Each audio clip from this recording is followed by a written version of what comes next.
In Greek, the word isos means equal. As a prefix, iso is also related to many words in the English language.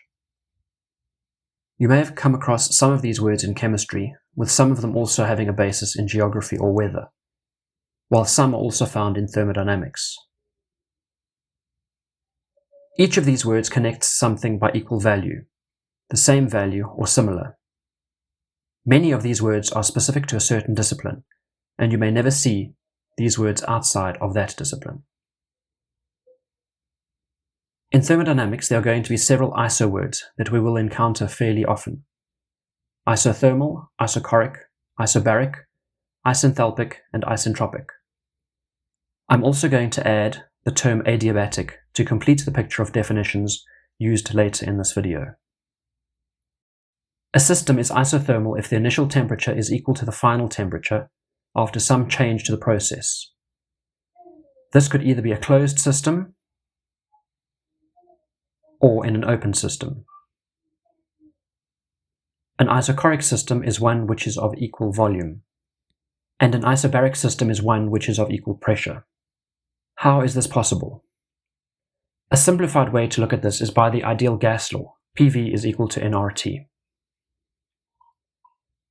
With a constant number of moles in an isothermal system, if the pressure increases, the volume needs to decrease.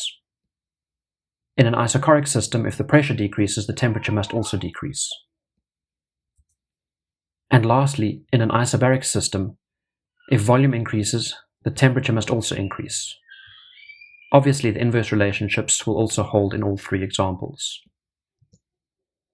There might be instances where you will see this is still not balancing properly. Besides the non-ideality of many systems, we have not considered heat or work, which may also play a part. We can also get systems that are isenthalpic, or more commonly called isenthalpic. This refers to systems that are at constant enthalpy.